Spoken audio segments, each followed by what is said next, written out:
Coucou mes amis, bienvenue dans les chroniques de Malaika. Aujourd'hui, nous allons faire notre petit review critique de la série de Musal pour l'amour de l'argent, épisode 9. Mes amis, excusez ma voix, je suis grippée. Pardon, oui, je suis grippée, donc j'ai la toux, ça ne va pas. Mais j'ai décidé que je dois faire cette review parce que je vous aime tellement. Ok? Bisous. Donc, on continue. Ça commence avec Ifoma qui est en train de dire que, contrairement à Christabel, je suis en train de faire le petit déjeuner pour mon mari. Elle est fausse, elle passe son temps à mentir en ligne. Elle passe son temps à faire comme si son mariage n'est pas fait. Pourtant, ce n'est pas parfait. Et voilà son mari qui entre dans la cuisine. Comme elle parlait mal de Christabel, son mari dit, écoutez-moi, n'écoutez pas ma femme. Elle est en live carrément. Son mari dit, n'écoutez pas ma femme. C'est une mauvaise personne. Elle est méchante. Elle est jalouse de Christabel. Elle passe son temps, elle est obsédée d'elle. Comme Christabel ne regarde pas son côté. Elle sabote, elle passe son temps à saboter Christabel. C'est comme ça qu'elle est une mauvaise personne.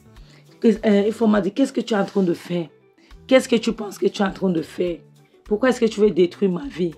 Pourquoi est-ce que tu es en train de saboter ma vie? Qu'est-ce qui se passe? Elle gifle son mari. Son mari de matin, il faut que tu m'as giflé. Il faut que tu as osé me gifler. Elle dit oui. Et si tu blagues, je vais encore te gifler. Pour qui est-ce que tu te prends? Hein? Pour qui est-ce que tu te prends? De quoi est-ce que tu te mêles? Et puis son mari se retourne vers la caméra. Elle était toujours en live. Son mari dit, vous avez vu? Vous voyez la personne. Vous voyez comment elle est horrible. Elle a fait devant vous. Son mari dit, regarde. Tu as vu comment ils se sont retournés contre toi. Voilà tes abonnés. À peine tu m'as giflé, ils se sont retournés contre toi. Tu vois. Ça montre à quel point tu es une horrible personne. Tu es une mauvaise personne. Voilà pourquoi tu veux détruire ton foyer. Pour les inconnus, les gens que tu ne connaisses pas, tu veux détruire ton foyer pour eux. Tu vois comment ils se sont retournés contre toi. Hein?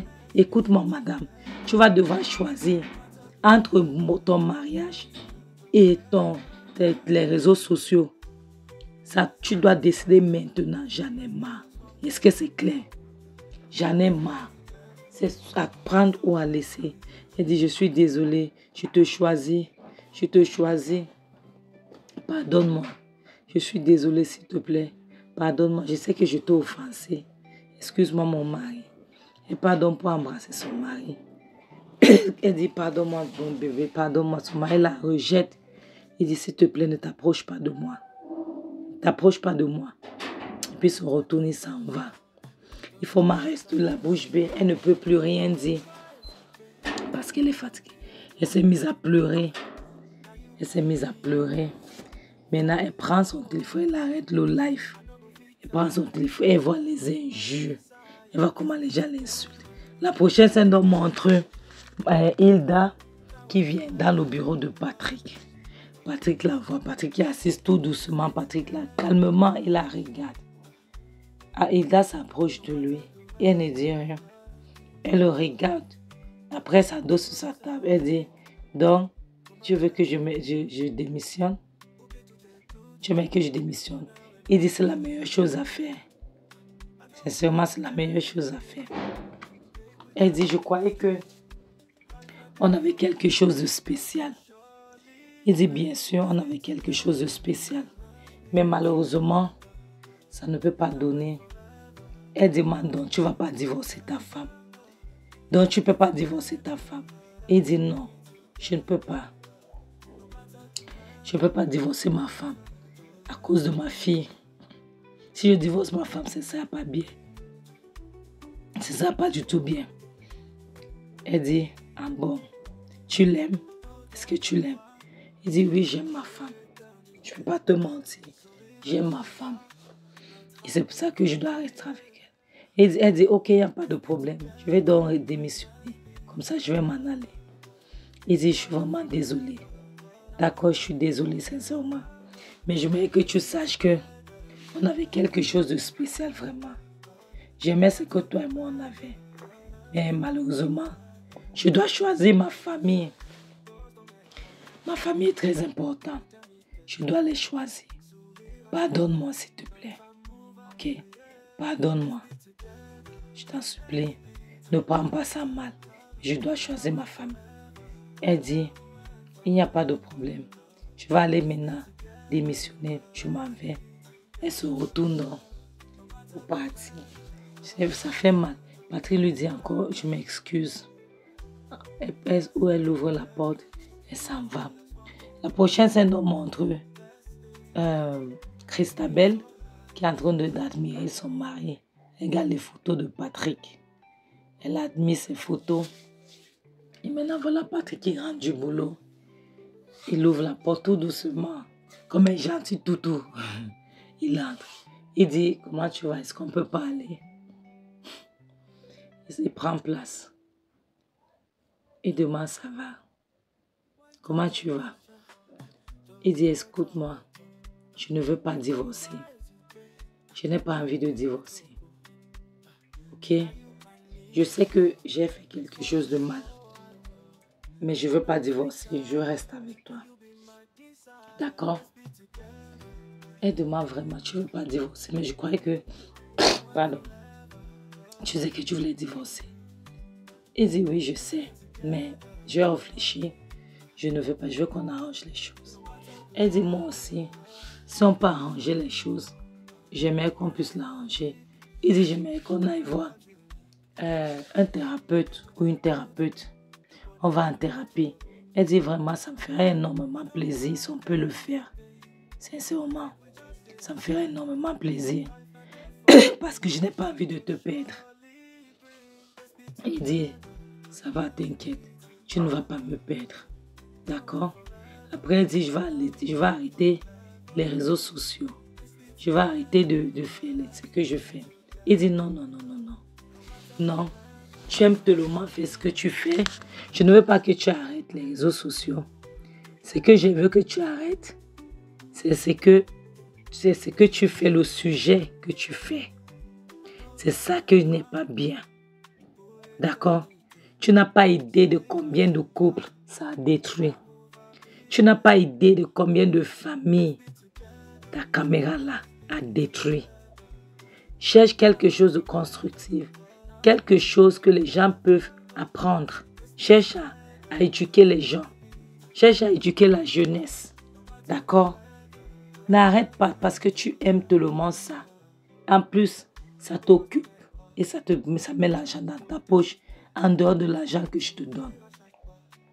Donc pour cette raison, je ne veux pas que tu arrêtes. Mais je veux seulement que tu puisses éduquer les gens, pas mentir. Ok? Elle dit d'accord, merci beaucoup. Merci bébé, merci, j'ai compris. Je vais changer. Il dit écoute-moi ma puce, je t'aime tellement. D'accord? C'est pour ça que je veux ton bien. Je n'aime pas lorsque tu passes ton temps à mentir et je te jure que si tu fais ce qui est constructif, je vais te soutenir à 100%. Je serai là à te coûter. Je vais te soutenir. Elle dit merci beaucoup. Merci 1000 fois, merci bébé. Je suis vraiment désolée pour tout le mal que je t'ai causé. Pardonne-moi s'il te plaît. J'ai compris, je vais changer. Dès aujourd'hui, je vais commencer, je vais changer, je vais faire quelque chose de constructif avec ma vie. Ok? Je vais essayer de faire ce qui est bien pour la société. Vraiment, je suis contente que tu m'as donné cette chance. Je suis très émue que tu n'as pas pris ça mal comme ça, mais au contraire, tu es là pour me soutenir. Vraiment, je ne comprends pas ce qui m'avait pris. Je ne comprends pas, mais je te promets que je ferai mon mieux. Je deviendrai quelqu'un de nouveau. Ok? C'est ce que j'ai toujours rêvé, qu'on redevienne comme ça, comme on était avant. Je suis contente que tu es prêt à nous donner cette chance. Ok, je suis très contente. Merci bébé. 1000 fois merci. 1000 fois merci de me soutenir. Sincèrement, tu es la meilleure. D'accord, il dit viens là mon cœur. Ça va aller, viens là. Il dit sa femme de son côté. Il embrasse sa femme, il la serre dans ses bras. Il dit ça va aller, t'inquiète, je suis là pour toi. La prochaine scène nous montre Zen qui est chez son ami. Il allait rendre visite à son ami vient. Et il a en train de parcourir son téléphone en parlant à Zen. Mais tellement Zen était loin dans ses pensées qu'il n'écoutait même pas. Son ami l'appelle Zen. Zen, qu'est-ce qui se passe? Tout va bien, qu'est-ce qui ne va pas?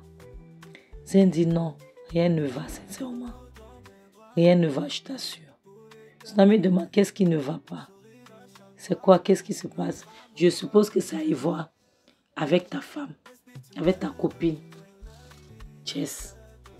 Je suppose que c'est ça. Il dit oui. Jess est obsédée par les réseaux sociaux. Je ne sais pas ce que je peux faire. Il dit ah, je savais. Son ami dit je le savais. Son ami dit mais tu dois comprendre que tu l'as connue comme ça. Avant de partir dans sa vie, tu savais que c'est ce qu'elle était.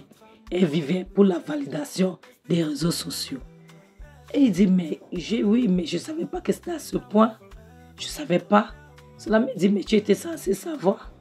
Tu étais censé le savoir. Parce que aujourd'hui, la plupart des femmes, la plupart des gens, même pas les femmes seulement, vivent pour la validation des réseaux sociaux. Donc c'est comme si les gens qui sont en ligne comptent mieux que les gens qui voient devant eux. Tu vois. Donc moi, ça ne m'a jamais surpris. Je savais que ça devait être comme ça. Donc tu dois prendre ça calmement. Ok? Vous savez, juste essayer de dialoguer. Peut-être qu'elle pourra essayer de te comprendre. Et dit, je sais. Mais je ne veux pas que toute ma vie soit dans les réseaux sociaux. Ok? Elle dit qu'elle va réfléchir. J'espère qu'elle va pouvoir réfléchir. Et puis elle m'avait convaincu que c'était pour aider aider notre vie, pour améliorer nos entreprises. Mais là, maintenant, ça devient trop. Son ami dit, mais il fallait t'attendre à ça. Il fallait t'attendre à ça parce que moi, je le savais déjà. Ok, je suis vraiment désolée que c'est le cas. Mais il faut comprendre que ça, c'est de Jess qu'on parle. Même le fait qu'elle t'a dit qu'elle va réfléchir, je doute fort. Sincèrement, je doute fort. Il dit, je te jure, Zen dit, je te jure, je ne peux pas comprendre. Je ne comprends pas comment est-ce que quelqu'un vit toute sa vie comme ça, dans les réseaux sociaux. Elle ne cache rien. J'ai envie de vivre dans le calme. J'ai envie de vivre. Je ne veux pas que les gens puissent tout connaître de ma vie. C'est ça mon problème là actuellement. Je suis fatiguée, je suis épuisée. D'accord? Regarde comme la demande en mariage. Elle a tout. Donc c'était carrément un film. C'était un film carrément. Son ami dit, qu'est-ce que tu veux? Qu'est-ce que tu t'attends à quoi? Tu n'es pas romantique. Tu ne peux pas parler comme elle veut. Donc il fallait qu'elle puisse essayer de mettre les choses comme elle voulait. Et puis son ami dit, hey, tes photos de la demande à mariage sont en ligne déjà. Mais c'est beau. C'est très beau. J'aime la vidéo. C'est beau. Ah, gars, tu as dépensé. Hein? Ça se voit que tu as vraiment dépensé. La prochaine scène nous montre Jess qui est là avec sa styliste. Elle demande, mais ça va prendre combien de temps avant que cette assistante-là vienne? Qu'est-ce qu'elle a dit 14 heures? Tu m'as dit qu'elle avait dit 14 heures. Sa styliste regarde et dit oui. Il est presque 14 heures. Je suis sûre qu'elle serait là. Elle dit, moi, je ne veux pas, je n'aime pas moi les trucs comme ça. Déjà, elle montre qu'elle ne pourra pas bien travailler. Je ne pense pas que je pourrais travailler avec elle. Elle dit, s'il te plaît, Jess, donne-lui la chance, non. Donne-lui la chance, toi aussi. Attends un peu quand même. Peut-être qu'il y a eu quelque chose, peut-être que c'est le trafic, peut-être qu'il y a trop d'embouteillage. Attends, sois patiente, s'il te plaît. D'accord? Elle dit, moi, je n'aime pas les trucs comme ça. Je n'aime pas les trucs comme ça. Sincèrement. Et puis quelqu'un toque. Et puis, sa copine dit, c'est sûr que c'est elle.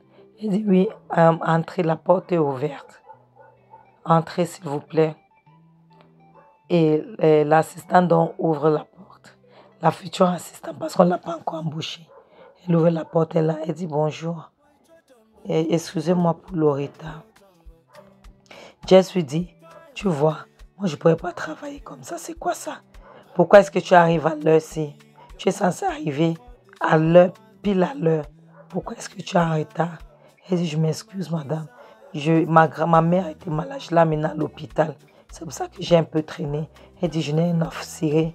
Je m'en fiche. Je ne veux pas connaître ta famille ne m'intéresse pas. De quoi je me mets?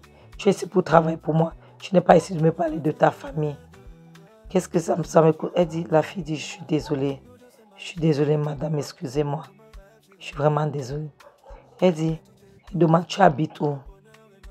Tu habites de quel côté de la ville? Parce que c'est très important.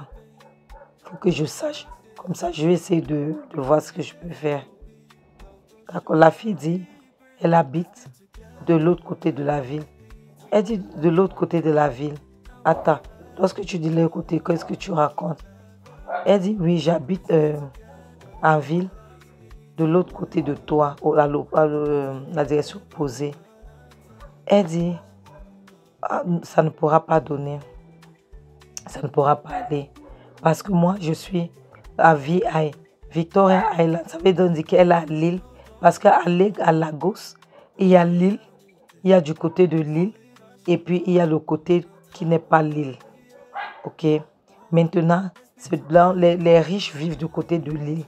Maintenant, les gens moyens vivent de l'autre côté. Et puis elle dit que ça ne pourra pas aller. Oh. C'est sûrement ça ne pourra pas aller. Je ne pense pas parce que tu serais toujours en retard.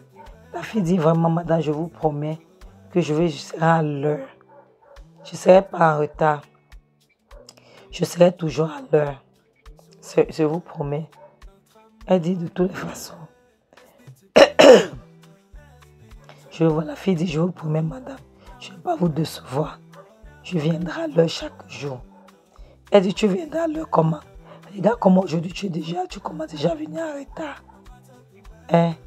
Et puis là, sa copine dit, s'il te plaît, donne-lui l'occasion, donne-lui la chance, pardon. Donne-lui la chance. Elle sort dans le contrat. J'ai sort le contrat du travail. Elle lui donne, elle dit, tiens, après avoir signé ça, tu vas commencer le boulot. Tu dois d'abord signer le contrat. La fille prend le contrat, l'assistante.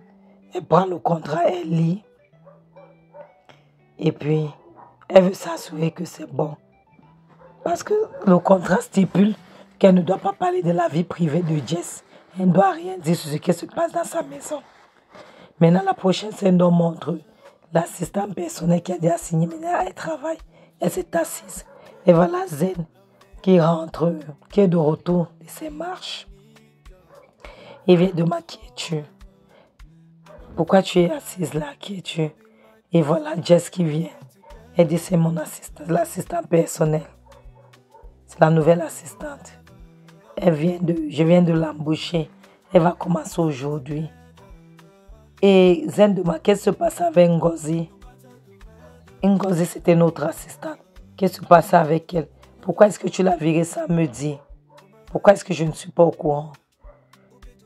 Et elle dit, je suis au courant de quoi? Ce jour-ci, est-ce que tu t'inquiètes de ce qui se passe ici? Tu t'en fiches. Tu n'es même pas au courant de ce qui se passe dans cette maison. Tu fais comme si tu n'habitais pas ici. Il demande, mais ça veut dire quoi ça? Elle travaille pour toi et moi. Ce n'était pas ton assistante seule, c'était notre assistante. Qu'est-ce que tu racontes? Et puis elle dit, donc tu as le droit de la virer comme ça. Tu sais quoi? Je n'aime même pas le temps, fais comme tu veux. Je m'en fiche. Mes amours, on va s'arrêter ici. Vraiment, si cette Jess, elle ne fait pas attention, elle risque de perdre son foie, le mariage qu'elle n'a même pas encore entré dedans. Elle risque de perdre ça. Et pour Ifoma, je suis contente que son mari l'a traité comme ça. Parce que, sincèrement, mes amours, les réseaux sociaux, on n'est pas censé croire tout ce qu'on voit dans les réseaux sociaux. Parce que les gens sont là pour se faire du beurre, pour se faire du blé. C'est comme ça. Donc les gens sont prêts à raconter n'importe quoi. Les gens sont prêts à raconter n'importe quoi. Vous comprenez? Comment est-ce que tu vas te mettre à croire jusqu'à tu veux saboter ça qu'est la vie de la personne? Oui, ce qu'elle faisait n'était pas bien. Moi, je n'étais pas contente de ça. Tu vois? Mais est-ce que tu es obligé de l'écouter? Est-ce que tu es obligé de prendre en compte ce qu'elle dit? Non, tu n'es pas obligé. Tu n'es pas obligé, tu passes ta route. Mes amours, comme je dis souvent, le mariage n'est pas un fin en soi. Le célibat n'est pas une malédiction. Ce n'est une maladie. Donc si ça ne va pas, on se casse. Sincèrement, ça passe ou ça casse. Si ça ne va pas, on prend ses clics et ses claques. Je dis souvent, vaut mieux être seul que d'être mal accompagné. En bon attendant, salut, bisous. Bye.